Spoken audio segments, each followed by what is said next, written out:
Welcome to a macabre history lesson, where the pursuit of beauty was a dance with death and the most coveted looks were achieved with a palette of literal poison.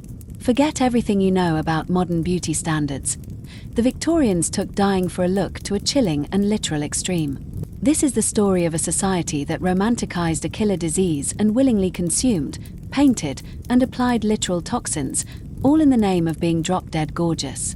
The Victorian era, particularly from the late 18th to the mid-19th century, was characterized by a paradoxical beauty standard known as consumptive chic.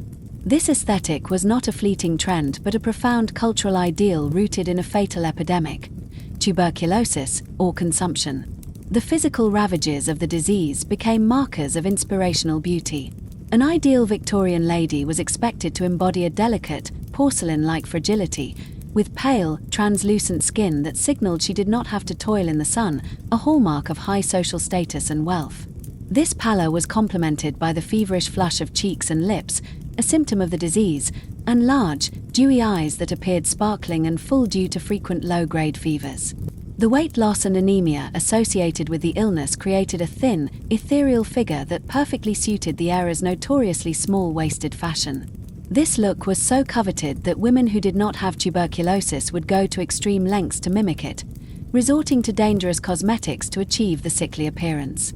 The pursuit of this fragile look underscored a deeper societal stratification, where the symptoms of a devastating disease afflicting the poor were commodified into a fashionable accessory for the wealthy. The aesthetic was a performance of privilege, transforming suffering into a symbol of refined status.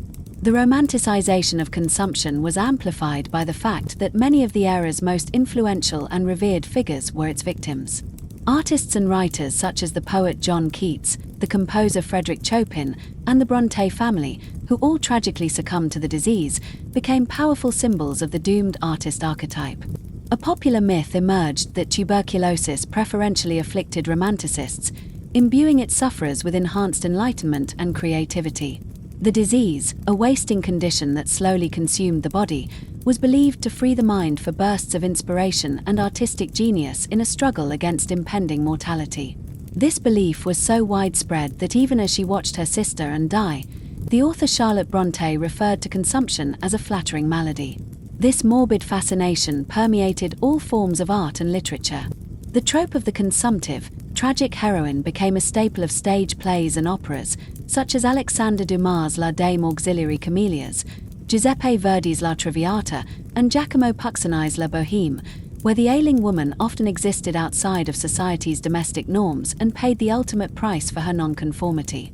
For the urban poor, tuberculosis was not a picturesque, beautiful descent but a grim reality of poverty and squalor, as powerfully depicted in Victor Hugo's Les Miserables, which showed the disease in its brutal, unglamorous form. The cultural obsession with a beautiful death was a clear reflection of the era's class-based attitudes, where the suffering of some could be aesthetically appreciated and even emulated, so long as it remained a stylized performance detached from its true horror.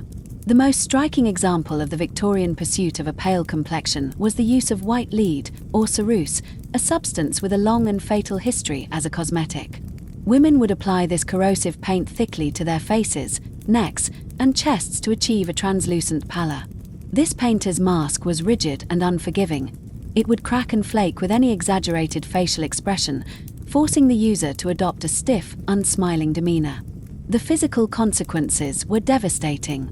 Chronic application of lead-based makeup led to lead poisoning, causing a litany of painful and unpleasant symptoms, including acute abdominal pain, muscle paralysis, mental confusion, and uncontrollable convulsions.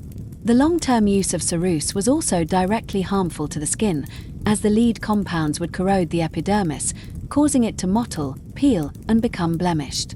This damage, in turn, created a profound and insidious dependency.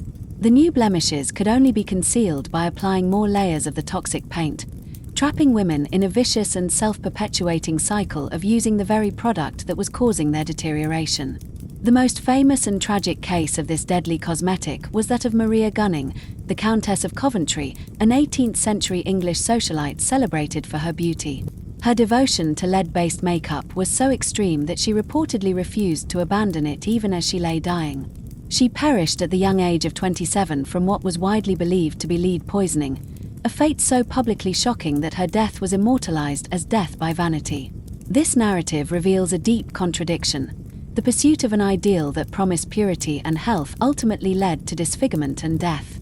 The mask, both literal and figurative, became a permanent feature, trapping the user in a chemical and psychological reliance on a substance that was actively destroying their body to preserve a surface-level illusion. As if lead was not enough, arsenic, a poison notorious for its use in murder plots, became another tool in the Victorian beauty arsenal. It was sold as complexion wafers in popular catalogues like Sears and Roebuck and was marketed with the promise of a clear, brilliant complexion free of freckles and blemishes. These wafers were believed to be safe in minute doses, but the cumulative effect of the poison was anything but harmless. The deceptive allure of arsenic lay in its physiological effect. It could cause a temporary, rosy flush by bursting small blood vessels just beneath the skin. This feigned blush was considered a sign of robust health and vitality, a cruel irony given the internal devastation the poison caused. This practice was a performance of well-being through the act of poisoning oneself. The very symptom that indicated a person's inner health and vitality was achieved through a substance that was actively undermining it. Doctors of the era warned that arsenic was a poison in health and a remedy in disease, and worried that women were dying from undiagnosed poisonings, too ashamed to admit they were using it. This pursuit of a glowing, healthy appearance through a toxic compound perfectly encapsulates the era's morbid self-contradiction. The ultimate goal was to outwardly conform to an ideal, even if the method of achieving it meant an internal sacrifice of true well-being. A critical element of the consumptive chic aesthetic was the large, watery, and sparkling eyes of a person with a fever. To replicate this look, women would seek to achieve large, dilated pupils, a feature considered both seductive and romantic. This was accomplished using drops derived from the plant Atropa belladonna, also known as deadly nightshade. The plant's name itself is a poetic paradox, a testament to its dual nature. The genus name Atropa is a nod to the Greek fate who cuts the thread of life, while the species name belladonna is Italian for beautiful woman, a direct reference to its cosmetic use. The scientific mechanism behind the plant's effect is that its key component, atropine, functions as a muscarinic antagonist. It works by blocking acetylcholine, a neurotransmitter that normally constricts the pupil. By inhibiting this function, atropine allows the pupil-dilating muscles to relax, achieving the desired large, seductive gaze. However, the price for this look was brutal and included blurred vision, inability to focus on near objects, and a heightened heart rate. Prolonged use was reputed to cause blindness. The dangerous nature of the substance was well known, with the plant being used for centuries as both a poison and a medicine. This duality highlights the pre-scientific understanding of the era, where the line between a therapeutic substance, a beauty product, and a lethal agent was blurred. Lacking standardized dosages or a full understanding of chemical mechanisms, a substance could be a cure one day and a killer the next, all depending on the user's application. Toward the end of the Victorian era and into the early 20th century, scientific discoveries brought a new, seemingly miraculous element into the cosmetic and health industries: radium. Its naturally luminous properties were marketed as a source of liquid sunshine that would stimulate living cells and imbue the user with a youthful, glowing complexion. Radium was incorporated into a wide range of products, including face creams, tonics, and even toothpaste, promising to brighten the complexion and impart a radiant glow. The public, enamored with this new scientific marvel, readily embraced the promise of a perpetual and youthful luminosity. The most harrowing chapter of this craze belongs to the Radium Girls, a group of predominantly teenage immigrant women hired to paint luminous watch dials. Their work was well paid, with the fastest workers earning 3 times the average factory salary, but it was also deadly. To achieve the fine point needed for the delicate work, the girls were instructed to use a technique called lip pointing, where they would put the radium lace brushes in their mouths. They were assured by their supervisors that the paint was harmless, and for fun, they would even paint their teeth and hair to make them glow in the dark, earning them the moniker the Shining Girls. The irony was that while the girls were told the substance was innocuous, the male lab workers at the same plants were provided with lead-lined aprons and ivory forceps as protective equipment. The betrayal of this trust became apparent as the women began to fall ill with grotesque and painful symptoms. Radium, which is chemically similar to calcium, was absorbed and deposited in their bones, where it emitted highly ionizing alpha radiation. This caused their bones to decay from within, leading to severe bone changes, fractures, and bone cancer. In one particularly gruesome account, a young woman named Molly Maggia went to the dentist with jaw pain, and her jawbone shattered against the light touch of her dentist's hand. The company responsible for the poisonings fought against the women's claims, which were largely ignored by the public. The quiet suffering of the radium girls was not enough to trigger widespread regulatory action. That would only come with the death of a wealthy, influential man, Eben Bias. A prominent American socialite and industrialist, Bias began drinking a radium-infused tonic called Raditha in 1927 to treat a debilitating arm injury. He was such an enthusiastic advocate for the tonic that he drank over 1,400 bottles before the excruciating effects of radiation poisoning set in. An autopsy revealed his jaws had rotted away and his skull had holes in it. Bias's high-profile, agonizing death became a national scandal, making it impossible to ignore the dangers of radioactive quackery. Unlike the anonymous, working-class radium girls, Bias's social standing and public recognition made his tragedy a catalyst for change. The public and government were shocked to realize that even immense wealth could not protect one from the deadly products on the market. This led to a swift crackdown, with the Federal Trade Commission issuing a cease and desist order against the manufacturer of Raditha, ushering in an era of greater scrutiny and regulation of such products. His death serves as a chilling example of how privilege, tragically, was the final ingredient needed to provoke a societal reckoning. The Victorian era's medical landscape was a vacuum of authority. With few affordable doctors and a male-dominated medical profession that often dismissed women's health concerns, a perfect environment was created for the proliferation of patent medicines. These so-called cures were not patented with the government but were instead proprietary secret formulas with wild, unsubstantiated claims. The lack of government oversight meant that any entrepreneur could bottle a concoction, make any claim, and sell it on the open market without disclosing the ingredients. The isolation of many people, particularly in rural areas, and the lack of scientific knowledge about disease made these cure-alls a source of desperate hope. One of the most successful and enduring of these patent medicines was Lydia E. Pinkham's vegetable compound, a tonic marketed for menstrual and menopausal issues. Pinkham's marketing was revolutionary. She placed her own trusted, motherly portrait on every bottle, positioning herself as a female confidant in an era when women's health concerns were often ignored by male doctors. She even established a department of advice that women could write to, with a guarantee that no man would ever read their letters. This clever strategy built a powerful brand based on trust and female solidarity. However, the secret ingredient of this remedy was a staggering 20% alcohol content, making it stronger than most wines. While the Pinkham family claimed the alcohol was a legitimate medicinal ingredient, critics argued that its intoxicating effects outweighed any supposed health benefits. This deceptive practice was only revealed after the passage of the 1906 Pure Food and Drug Act, which forced the company to disclose its ingredients. The success of this product reveals how companies exploited the medical vulnerabilities and social isolation of women, building a brand on a false promise of empowerment while secretly profiting from a highly addictive and medically questionable ingredient. Perhaps the most disturbing example of patent medicine quackery was the marketing of Lysol, the household disinfectant, as a feminine hygiene product. The ads were deeply misogynistic, using images of wives locked out of their homes or trapped by cobwebs and text that suggested a woman should question herself if her husband's interest faded.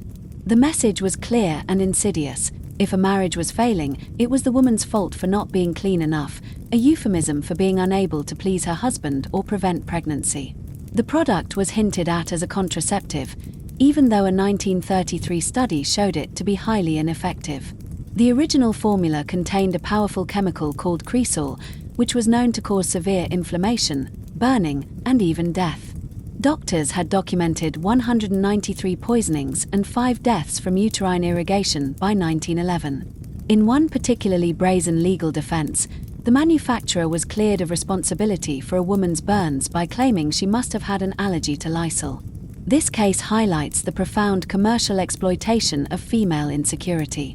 While Lydia Pinkham's brand built on a narrative of empowerment and solidarity, Lysol's advertising directly preyed on female vulnerability and the era's pervasive misogyny, monetising women's fear of social ostracization and marital failure. The era of unregulated quackery and cosmetic poisons was not indefinite. The public, while initially swayed by grand claims and glossy advertisements, began to grow disillusioned.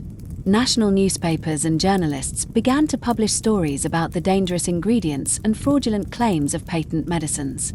These muckraking journalists, led by figures like Samuel Hopkins Adams, exposed the secret formulas of these remedies in a series of articles titled The Great American Fraud, which were published in Collier's magazine from 1905 to 1906. These exposures, combined with the growing distrust of the public and the advocacy of the American Medical Association, created a powerful demand for government intervention. The public outcry, heightened by the gruesome death of Eben Bias and the revelations about patent medicines, culminated in the landmark passage of the Pure Food and Drug Act of 1906. This legislation was a revolutionary step toward consumer protection. While it did not outright ban dangerous substances like alcohol or opiates from medicines, it was groundbreaking because it mandated that all ingredients be clearly listed on the product's label. This newfound transparency was a powerful deterrent. With the truth revealed, public sales of many patent medicines plummeted, as consumers realized they had been sold everything from alcohol-laden tonics to literal poison.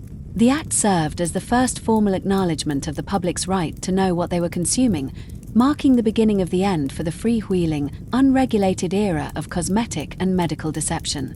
The Victorian era's lethal beauty rituals offer a sobering historical lesson. While the specific poisons have changed, the fundamental search for beauty and the potential for commercial exploitation remain a constant. The pre-regulation landscape of the 19th century, where marketers could leverage fear and desperation with no accountability, stands in stark contrast to the modern era, where regulatory bodies like the FDA exercise significant control over cosmetic and drug safety. The FDA's authority, initially granted by the Federal Food, Drug, and Cosmetic Act of 1938 and recently expanded by the Modernization of Cosmetics Regulation Act of 2022, ensures that products are not misbranded or adulterated. However, the modern era is not without its own challenges. The pressure to conform to beauty standards, amplified by social media and celebrity culture, remains intense. While lead, arsenic, and belladonna have been banned from cosmetics, modern products still contain ingredients like mercury and skin lighteners, which continue to pose health risks. This reveals a timeless pattern. While scientific and regulatory progress has made beauty rituals physically safer, the underlying psychological and societal pressures that drove Victorian women to extreme lengths continue to influence consumer behavior today. The enduring pursuit of an idealized aesthetic, whether it be the consumptive chic of the past or the digitally filtered perfection of the present, highlights a persistent vulnerability to the promise of transformation, a vulnerability that marketers continue to exploit. The Victorian experience, therefore, is not a relic of a bygone era but a cautionary tale about the high price of beauty and the critical importance of a healthy skepticism toward the products that promise it.